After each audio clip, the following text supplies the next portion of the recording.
How long does it take to get the 100 visa after the 309 in Australia?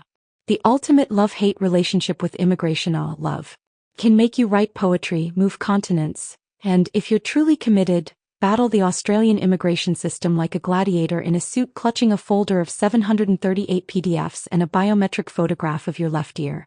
If you're watching this, chances are you've either received your 309 temporary partner visa, you're about to apply, or you're just emotionally exhausted and need a support group with jokes. You're in the right place.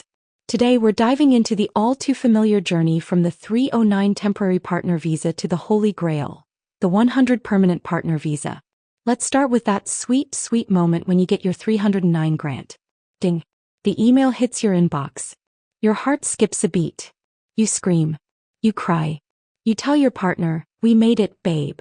And immediately call your mum even though she's in a different time zone and very confused about what 309 means. But here's where the plot thickens. Some people, like the chosen ones from the Visa Olympics, get both 309 and 100 at the same time. As you heard right, they open their inbox and be, "Congratulations! You've been granted your subclass 309 and subclass 100 visas." It's like winning the lotto while finding out your gym has been turned into a donut shop. Beautiful and suspiciously too easy. These lucky ducks are usually in long-term relationships, have kids together, or perhaps sacrificed a Tim Tam to the immigration gods.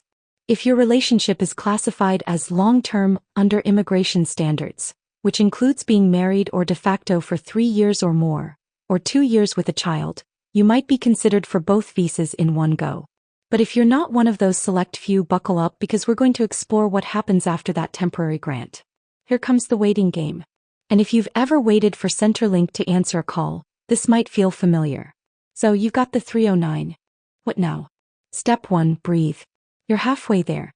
Step 2, start preparing immediately for the 100 visa, even if you just got your 309. Why? Because immigration doesn't want you to sit around eating shapes and binge watching Married at First Sight while your partner visa gathers dust. Nope. They expect ongoing evidence that your relationship is real, stable, and strong enough to withstand IKEA furniture assembly together. You'll be asked to provide updated evidence about your relationship 2 years from when you applied for the 309, not from the date it was granted. So even if it took a year to get your 309, your countdown started the moment you hit submit on your application. Do you need a new agent for the 100 visa stage? Here's the tea. If you had a migration agent for your 309 visa and they're still alive, not burnt out from dealing with your last 198 question email, and you liked working with them, then great. Stick with them. It'll make life easier. But the 100 visa stage is usually less complex.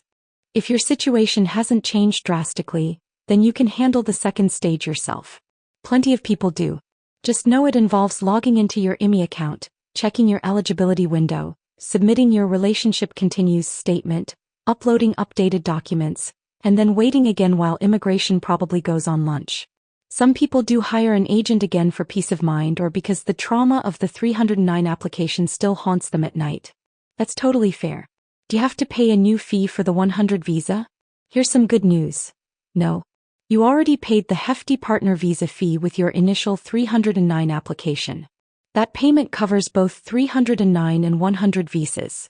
So no second course fee, unless you go and enroll in a TAFE class about coping with immigration-induced anxiety.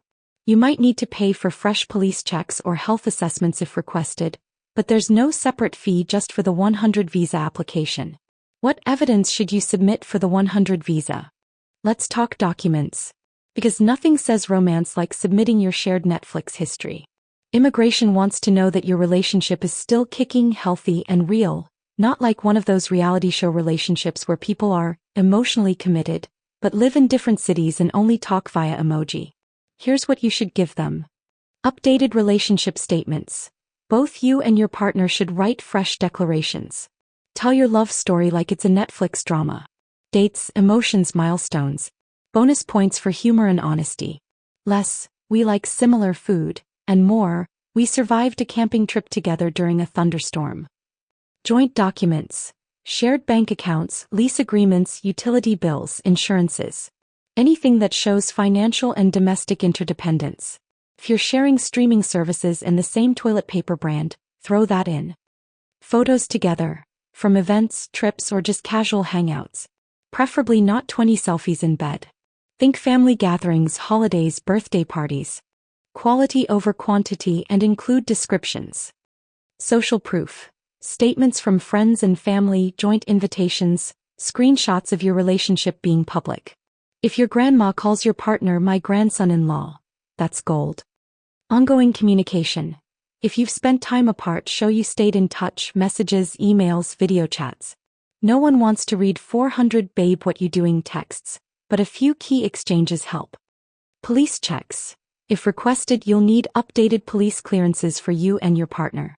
So try to stay crime-free, okay? Basically, prove that you're still a real couple, not a couple of people just watching each other microwave leftovers. The benefits of the 100 visa, aka the visa glow up. Once you get that sweet subclass 100, you go from temporary visitor with a foot in the door to fully fledged permanent resident with your name on the mailbox. Here are some juicy benefits. Work rights. Unlimited, baby. No more side-eye from HR or explaining what a bridging visa is. You can work full-time, part-time, freelance, or become a professional dog whisperer. Access to Medicare. If you didn't already have it, now you do. Health care without having to take out a second mortgage. Glorious. Centrelink benefits.